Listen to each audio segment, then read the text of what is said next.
Cora Rona, e de que falaremos hoje em Pedro e Cora? Da saga da minha geladeira. E de comunistas também, tá? Bem.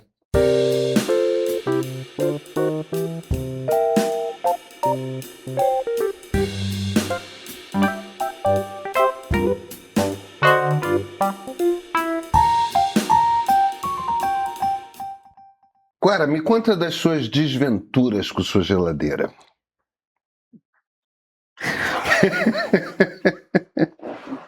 Vontade de sentar no chão e começar a chorar. Aliás, foi o que eu fiz no primeiro dia dessa saga. Mas vamos começar do começo, porque Afinal, é sempre um bom lugar para começar, né? pois não. Então, sexta-feira retrasada, a gente gravou aqui, eu fui jantar na casa da minha irmã, eu estava super cansada, porque eu estava me sentindo meio gripada, inclusive, assim, de uma coisa qualquer. Não, no meu aniversário, foi antes do meu aniversário, exatamente uma semana antes do meu aniversário. Quando eu chego em casa, a cozinha está alagada. Mas alagada seriamente. Eu fui ver o que era, a geladeira estava morta, e essa geladeira é uma geladeira que faz gelo e tem água na porta, e em consequência tem um filtro que fica Claro. ligado ali e tal. Bom, eu fui lá, procurei, porque o filtro supostamente teria um lugar para desligar, não consegui encontrar esse lugar. É uma instalação diferente, instalação de geladeira. Mas a parte do gelo tem um negócio como se fosse essas boias de água, quer dizer, quando o gelo cresce, aquilo levanta e, portanto, está desligado. Então, desliguei aquilo. Eu tenho, sei lá, 10 panos de chão em casa, consumi todos os panos de chão, depois fui para as toalhas. Isso, meia-noite, 1h da manhã. Ah, meu Deus do céu. Enfim, eu terminei esse negócio, perguntei para a Bia, arranja, pelo amor de Deus, um cara de geladeira para mim, um bom técnico. Aí a Bia tem um grupo de amigas onde estão todos os técnicos do Rio de Janeiro e mais alguns, e me passou esse técnico. Só que estamos falando de sexta-feira, que essas coisas só acontecem na sexta-feira. Evidentemente. Né? Claro.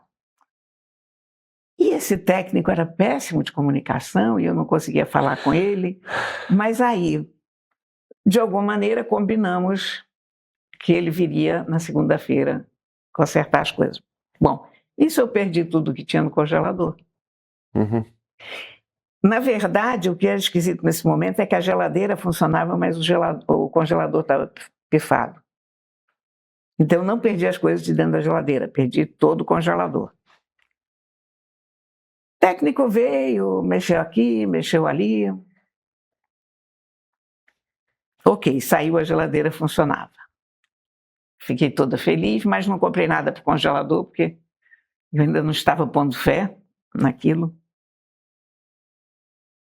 Quarta-feira, eu acordo e a cozinha está alagada novamente. Comecei a ligar para o cara. Cara que não é bom de comunicação. Você manda WhatsApp, o cara não responde, não escreve, não manda bilhetinho, não manda telegrama, assim, nada. Silêncio do outro lado. Um dinheirão consertar R$750. Você quase compra uma geladeira por esse preço. Bom, aí ele finalmente apareceu, veio. O termostato. Não é o termostato. Uma pecinha que manda ela começar a funcionar. Queimou, então ele trocou essa pecinha aqui. Muito bem. E aí, de fato, a geladeira funcionou bem na quinta-feira. Não foi na sexta-feira, meu filho. Não é possível. A gente gravou aqui. Eu fui jantar na casa da minha irmã. Ficamos conversando até tarde, como sempre, fui para minha casa. Chego na minha casa. A parte da geladeira está toda congelada. Blocos de gelo. Não tinha... A da geladeira, não do congelador. A da geladeira. O congelador está vazio, porque eu ainda não tinha pegado confiança naquilo. Mas aí a Cláudia tinha deixado umas gelatinas diet para mim, que eu, como se tudo congelado, com uma camada de gelo por cima. Eu estava com um monte de perinhas Ercoline, sabe aquelas perinhas pequenininhas, que tinha exatamente ficado maduras, botei na geladeira, estava achando maravilhoso comer aquilo gelado, congeladas. As uvas, mas uva resiste bem a congelamento, porque uva eu às vezes boto no congelador de propósito. Os queijos, cara, tudo que estava na geladeira morreu. Congelado. Incrível. Sexta-feira, com aquele cara. Aí o cara acabou vindo segunda. Aí ele... Antes, ele tinha ficado de passar na quarta ou na quinta-feira para ver se estava tudo ok. Não passou, porque ele caiu da laje de um cliente, se machucou, mandou foto do machucado. Coisa e tal. Bom, e finalmente o cara chega e diz, é esse termostato aqui em cima. E supostamente consertou aquilo. E aí é que a geladeira morreu de uma vez.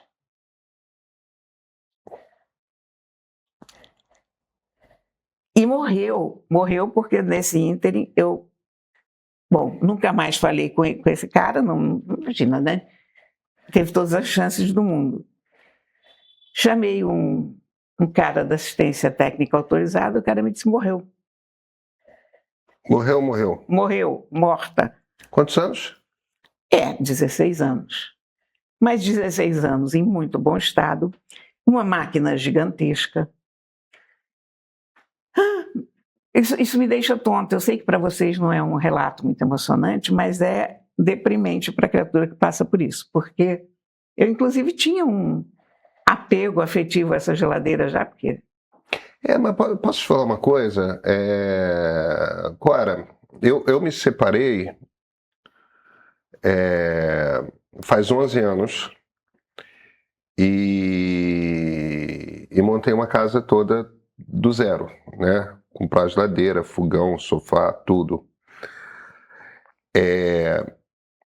O fogão que eu comprei ao me separar, já troquei. A geladeira está fazendo uns barulhos que... eu tenho um mistério aí, que eu não sei se é o fato de ter ficado mais eletrônico e menos elétrico, ou não sei se é uma coisa de obsolência planejada pelas próprias empresas, mas eu não lembro da minha infância de meus pais jamais trocarem uma geladeira. Não, eu também não. As coisas simplesmente existiam e elas duravam. E não era uma coisa assim... E quando quebrava uma coisa, você trocava uma peça. É isso. O que eu descobri nessa brincadeira, porque veio o pessoal da assistência técnica e me disse, olha, essa peça não se fabrica mais. Então eu descobri que essa geladeira, que em tese poderia funcionar muito bem, porque da primeira vez ainda teve o lance do gás. Ele disse, não tinha gás, etc. Lembra aquele ponto zero?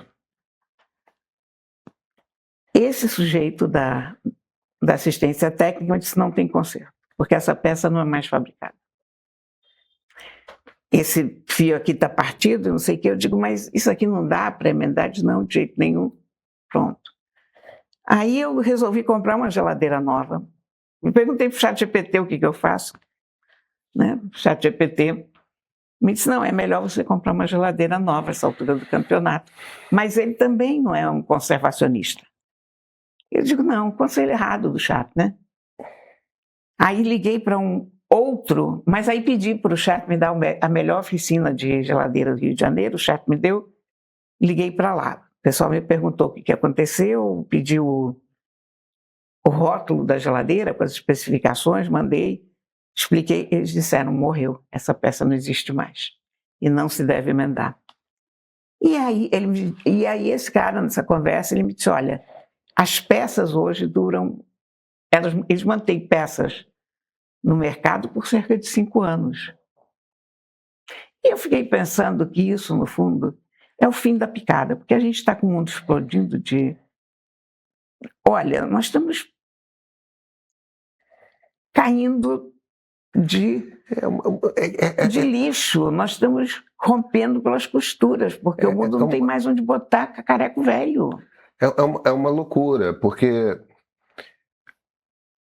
existe uma razão para você trocar computador, sei lá, de 5 em 5 anos.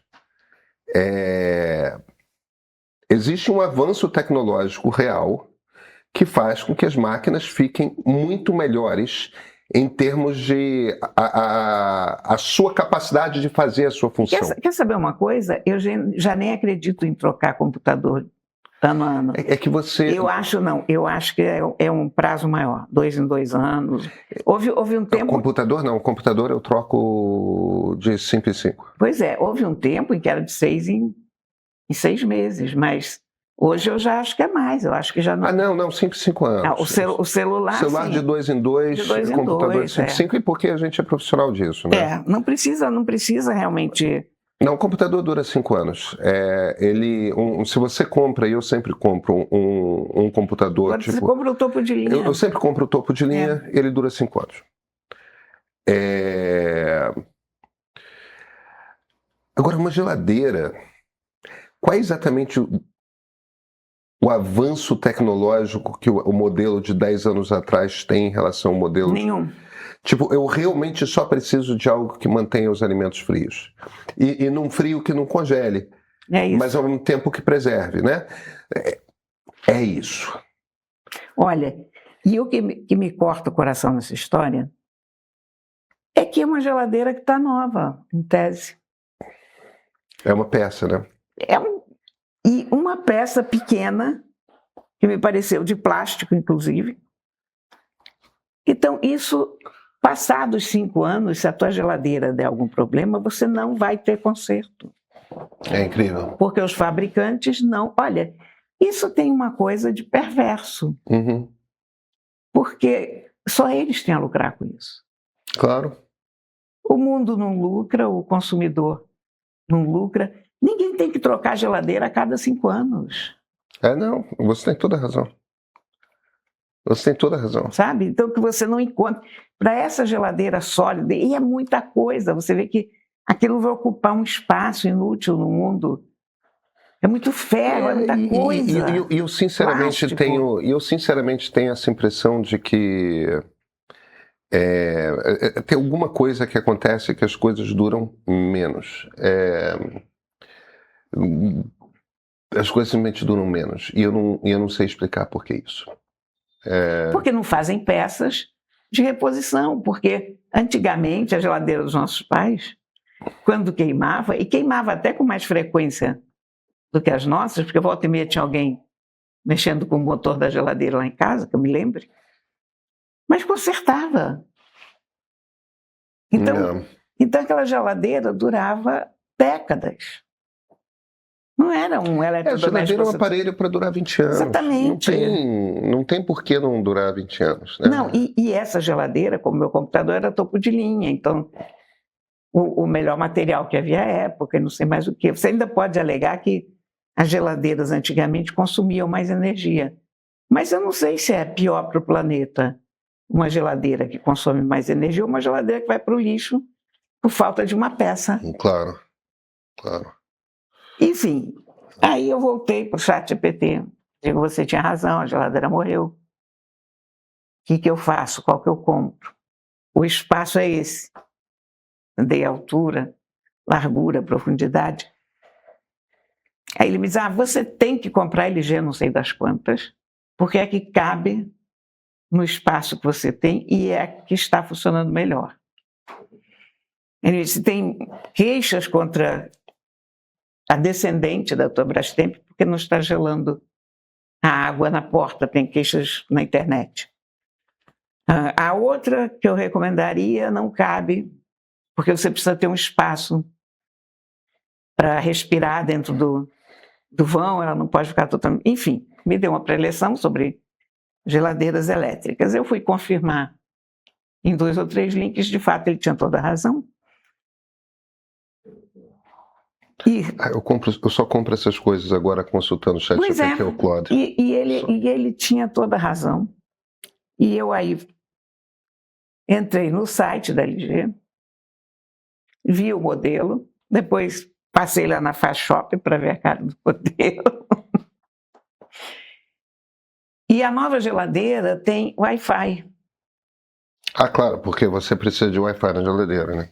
Primeiro achei uma frescura, porque eu já tive uma máquina de café Nespresso com Wi-Fi. Não teve a menor utilidade, porque é o seguinte, o Wi-Fi não pega a cápsula e põe para você, né? Claro. Quando você diz para o Wi-Fi liga, você tem que ter posto a cápsula. Então, né? Irrelevante, tanto que ela não seguiu adiante. Eu pensei, mas gente, uma geladeira com Wi-Fi, para que eu quero isso? Eu me lembrei daquele futurismo que a gente viu várias vezes, geladeira comunicando a você o que tinha lá dentro e se conectando com a Amazon e encomendando tudo que faltava e tal. Mas esse modelo já se questiona muito essa ideia, né? Claro. Não sei se foi uma coisa que realmente pegou. E aí fui ler as especificações e cheguei à conclusão que geladeira tem que ter Wi-Fi, que é uma ótima ideia. Por quê? Para quê? Pelo seguinte, porque a geladeira se conecta com o aplicativo que você tem no celular. Então ela diz se a porta ficou aberta, ela permite a você regular a temperatura por aqui, se você quer um congelamento rápido, se quer desgelar um pouco. Ela te avisa quando tem alguma coisa que não está bem resolvida, que não está funcionando. Quer dizer, eu nunca mais serei surpresa por uma cozinha alagada. Porque se acontecer alguma coisa assim... Ela vai te dizer que ela está alagando a cozinha. Ela vai me avisar antes de alagar, Será? eu imagino.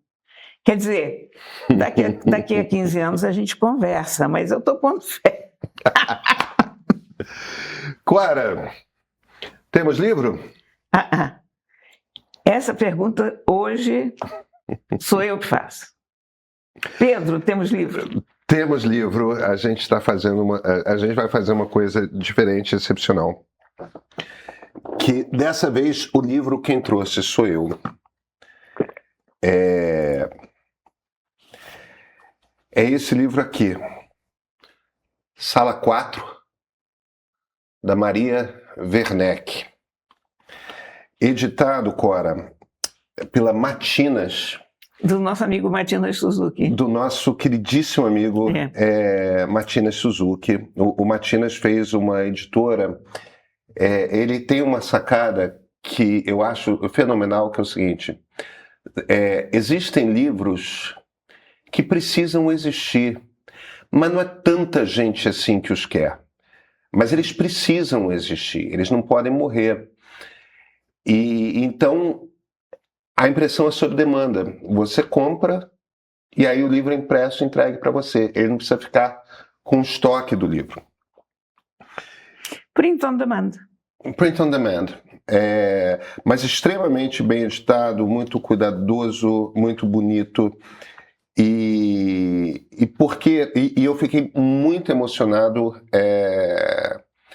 Uma pessoa com quem eu estava conversando me contou que o Matinas tinha publicado este livro aqui. E eu fiquei super emocionado, super mexido. Eu tenho também a edição original dele, quando ele saiu em 1988. E a razão pela qual eu fiquei muito emocionado é o seguinte. Maria Werneck é minha tia-avó. Ela era irmã da minha avó. E a vovó Silvia, minha avó eu não conheci. Ela morreu antes de eu nascer. Mas a tia Maria, não só eu conheci, como convivi com ela. E ela é uma das... Ela, de certa forma, é a minha primeira guia literária. Porque eu pequeno eu aprendi a ler nos Estados Unidos, porque meu pai, professor universitário, estava lá. Aí eu voltei um pouco atrapalhado com... Eu já sabia ler, mas eu nunca tinha lido em português, eu falava português. E através do Monteiro Lobato, ela foi me recomendando, você vai primeiro ler esse, depois esse. Aí meu pai me levava para a casa dela, e a gente ficava, porque a tia Maria era professora de português, e ela ficava me fazendo perguntas sobre o livro, o que você achou dessa passagem, daquela e tal. E invariavelmente tinha um velhinho, de vez em quando tinha um velhinho no meio da sala dela, que eu vou mostrar depois para vocês. O livro tem 2 autógrafos que eu peguei no dia do lançamento. O lançamento foi em 1988, o ano da Constituinte, que a Tia Maria lançou esse livro, e tinham 2 pessoas lá dando autógrafos. Eu peguei das 2 pessoas. A segunda pessoa era justamente esse velhinho, muito rabugento, muito mal-humorado, que de vez em quando estava na sala da Tia Maria, que era o Cavaleiro da Esperança. Luiz Carlos Prestes. Luiz Carlos Prestes. Eu conheci.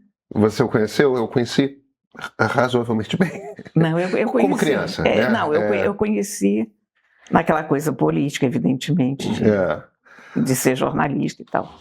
Mal-humorado, confere. Pois é.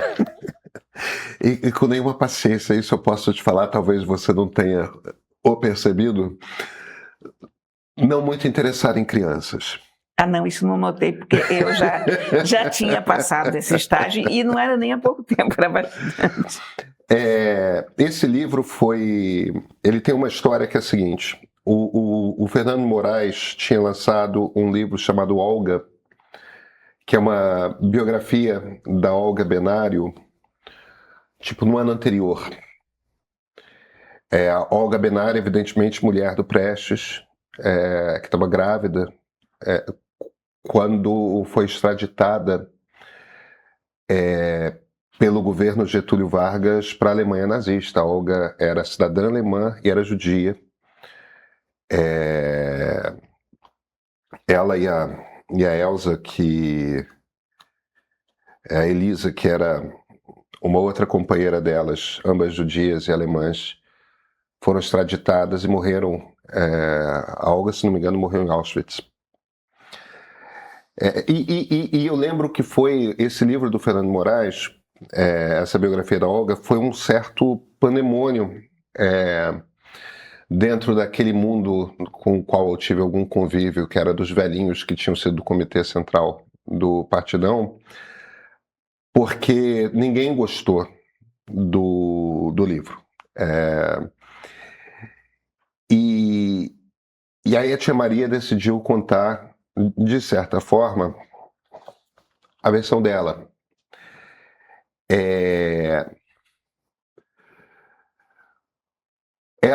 O que é a Sala 4? Quando houve a intentona comunista em 1935, uma tentativa de revolução comunista absolutamente desastrada, e quem estava no Comitê Central foi todo mundo preso, quem estava no comando. Eram em grande parte homens, mas tinha um pequeno grupo de mulheres que, como não eram tantas assim, ficaram todas presas na mesma cela, a Sala 4. Sala 4. E a Tia Maria era uma dessas mulheres presas. O meu bisavô, o pai dela, era deputado federal. O Justo Mendes de Moraes. Ele tinha sido constituinte em 1934, na Constituição de 1934, era deputado federal. Era advogado também, era um jurista importante. Recusou 2 vezes convite para ser ministro do Supremo. E era advogado.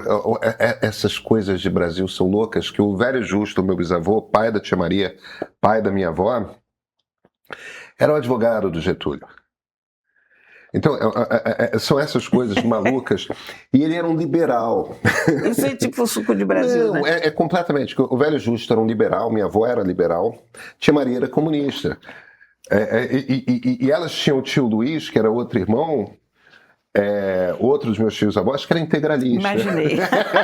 Era uma coisa assim, era uma... Parece a coisa daquelas irmãs Mitford na Inglaterra, né? Lembra desse caso? Essas irmãs foram famosas, eram contemporâneas do Churchill e escreviam bem. Uma delas é uma escritora extraordinária e elas eram aquelas influenciadoras daqueles anos. Só que uma era casada com um nazista, tomou chá com Hitler. A outra era comunista. A outra eram 4 Mitfords. A Nancy Mitford escreveu uns livros maravilhosos. E a irmã dela também, a irmã dela que herdou um dos castelos e virou uma dessas inglesas que cultiva porcos e flores e não sei mais o que, também escreveu um livro muito bom. Elas tinham um talento na família, mas cada uma com uma ideologia diferente. O velho Justo, que de certa forma criou meu pai também. Meu pai passou boa parte da adolescência morando não com os pais dele, mas com o avô, que era o velho Justo. Ele morava numa casa em Copacabana, na Souza Lima, a uma quadra da praia, uma casa grande. Era daquelas casas normandas, né? Que eram muito comuns aqui no Rio de Janeiro. Ainda tem 2, eu acho. Uma em Ipanema, uma no Leblon. Eu cheguei a pegar algumas dessas. E o velho Justo, como era um velho liberal ali daquela geração formada com o Rui Barbosa, né? Vamos abrir um parênteses. Esse velho deveria ter 50 anos.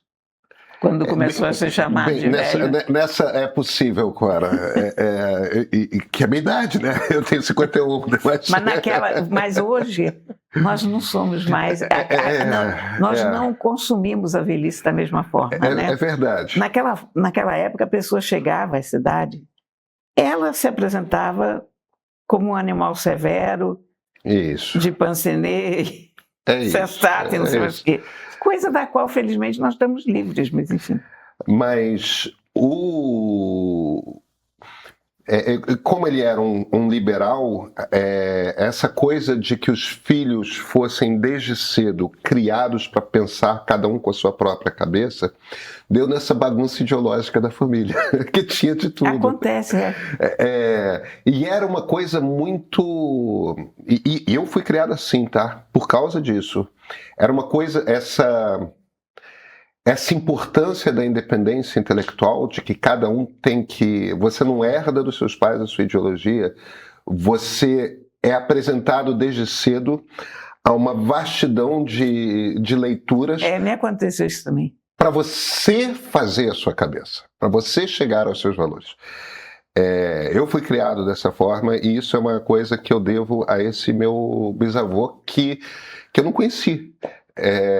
Mas que é uma presença que é muito engraçada, né? Eu trato ele com essa intimidade, o velho Justo, porque eu passei literalmente a vida ouvindo que o velho Justo falava nessas horas tal coisa, tal outra coisa, tal, que era o pai da tia Maria.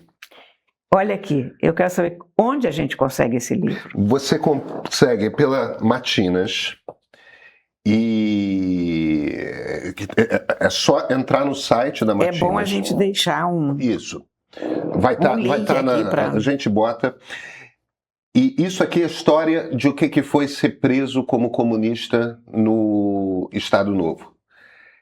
As pessoas, às vezes, têm uma ideia edulcorada de que a ditadura do Getúlio foi light e pesada foi a ditadura militar. Foi a mesma coisa. São exatamente iguais. Com o mesmo nível de tortura nos porões, com o mesmo nível de sofrimento. Veja, essas pessoas aqui tentaram fazer uma revolução comunista no Brasil. Tentaram derrubar o regime implantado pela Constituição, escrita pelo pai dela, entre outras pessoas. Elas cometeram um crime, várias delas, não foi o caso da tia Maria, não foi o caso das mulheres, várias delas foram barbaramente torturadas. Agora, a cena mais comovente nesse livro, a primeira vez que eu li, eu comecei a ler, eu comecei a chorar. A tia Maria, porque o pai dela era advogado do Dr. Getúlio, porque o pai dela tinha sido deputado, a essa altura já cassado, né, no Estado Novo, ela tinha uma certa ascendência dentro da célula de mulheres. Então a pessoa que tinha interlocução com os carcereiros e tudo mais era a tia Maria. E estava todo mundo muito preocupado. A Olga estava grávida, a Olga Benari, mulher do Prestes, estava grávida. Estava todo mundo muito preocupado com o que o Getúlio com o que o governo ia fazer com ela. Existia o medo de que decidissem deportá-la por ela não ser uma cidadã brasileira. E num determinado momento, chega a um sujeito e fala, a gente vai levar a Olga para o exame pré-natal. Ela ia para o Gafreguini, que era um hospital, ainda é um hospital importante, era um hospital maternidade de referência na época. E aí decidem que a Olga só sai se acompanhada da tia Maria. E na negociação ali com o diretor do presídio, ok, entram as duas no camburão, imagina, num camburão, a Olga grávida, barrigão, entram as duas na parte de trás do camburão, e elas vão até onde hoje fica a UFRJ e o Pinel, ali na entrada da Sim. Praia Vermelha, elas vão até aquela região ali, aí o carro para, o camburão para, e a parte de trás é aberta. O policial armado se vira e fala para a tia Maria que ela tem que descer. Aí ela diz, eu não vou descer, o que está acontecendo? E elas entendem o que vai acontecer. Aí a Olga se vira para minha tia e fala,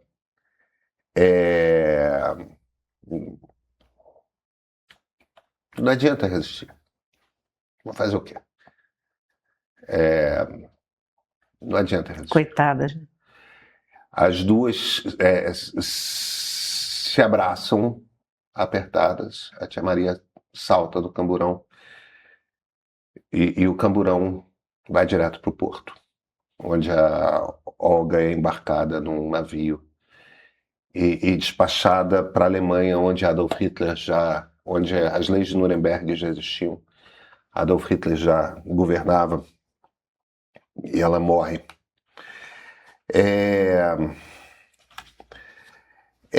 É uma história, olha, é uma cela em que estava a Olga, a tia Maria, a Anísia da Silveira, várias mulheres que as pessoas... Conheci a doutora Anísia.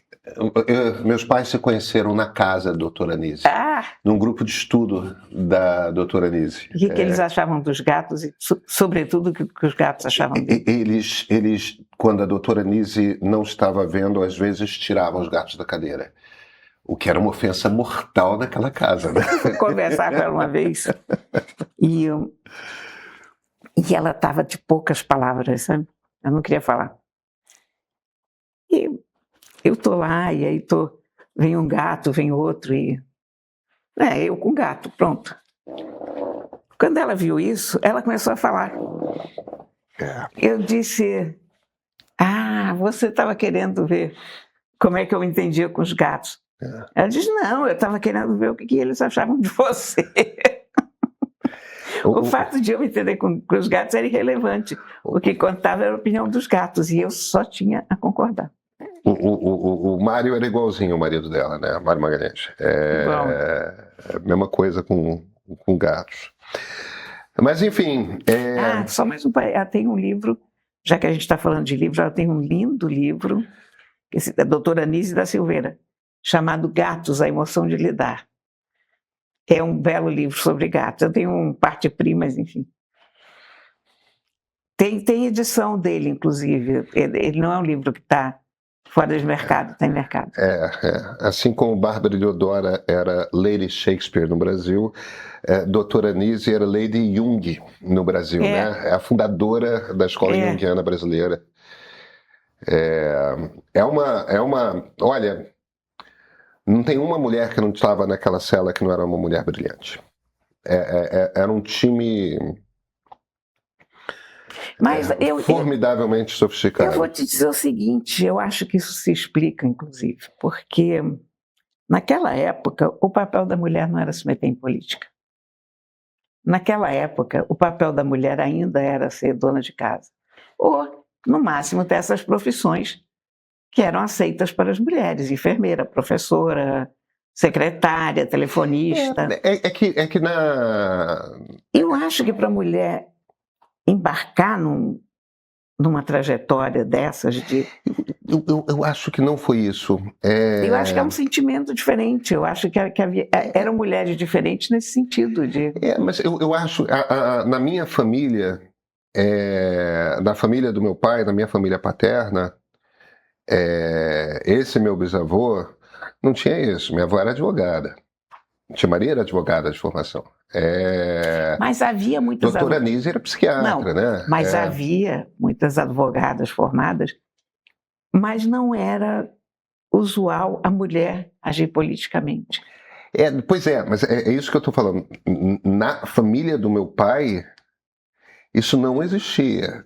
Todo mundo agia politicamente. E com a cabeça John Stuart Mill do meu bisavô, não havia essa, tipo... Minha tia-avó tentou fazer uma revolução. A irmã dela, minha avó, era uma advogada que tinha importância dentro da OAB. As mulheres na família não tinham essa coisa de o papel da mulher é cuidar dos filhos. Não existia isso. E nenhuma delas era. Era isso. Todas elas... Aliás, um dos motivos do meu pai morar mais na casa do meu bisavô do que dos pais dele é porque os pais dele trabalhavam. Isso anos 40, anos 50. Então, eu acho... você tem razão que essa era a norma.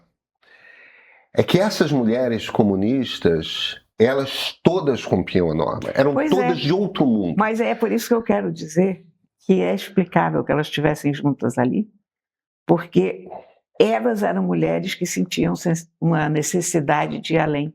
Sim, com certeza. Do que lhes era permitido e do que se esperava delas. Claro, não, com certeza.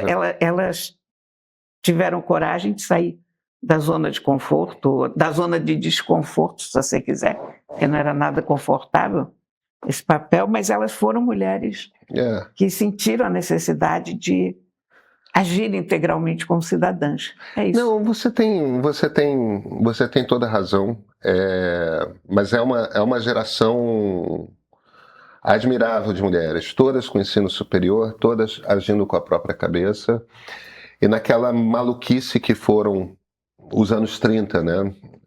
Que se seguiram pela maluquice dos anos 40, que por sua vez foram seguidos pela maluquice dos anos 50. Nós tivemos algum momento nesse país em que não foi uma maluquice? Tia Maria morreu stalinista. Ela morreu stalinista. Bom. E como todos os stalinistas brasileiros, brisolista, né? Claro, faz sentido. Que é aquela coisa de... Eu adolescente, ainda perguntei para ela, mas tia Maria, me explica essa ida para o getulismo? Porque isso aqui é o pior momento da vida de todos eles. De todos. Isso aqui, esse período da prisão, foram anos de prisão. Isso é o pior momento da vida de todos eles. Todos viraram getulistas. E ao fim estavam brizolistas. Porque o brizolismo é a continuação do getulismo. Síndrome de Estocolmo. Não, foi orientação do partido na União Soviética. E como o partido acabou e a União Soviética acabou, e não havendo mais um lugar de onde venha uma contra-ordem, assim fica sendo, né?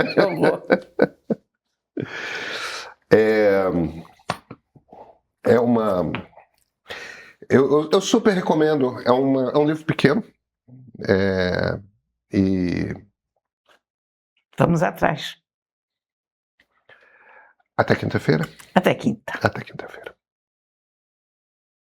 Elas estão se aproximando das eleições. E aqui no meio, você acompanha com dados de verdade sem depender de conteúdos pouco confiáveis das redes sociais. Você sabe, né? A pesquisa Meio Ideia é uma das nossas bússolas. É a nossa pesquisa independente, registrada no TSE, feita todo mês em parceria com o Instituto Ideia. A edição de agosto traz o retrato mais atual da corrida. Quem é assinante Premium recebe a pesquisa completa em primeira mão e ainda garante acesso à nossa plataforma interativa que permite o cruzamento da intenção de voto por região região, por classe, por gênero, para comparar com as rodadas anteriores e ver com os próprios olhos o que mudou de verdade a cada mês. Esse tipo de leitura, até pouco tempo atrás, só quem trabalhava dentro de um banco ou de um partido conseguia ter acesso. Agora, está disponível para quem assina o Meio Premium. Em um ano como esse, olha, vale ouro. Assine e receba mais esse material exclusivo.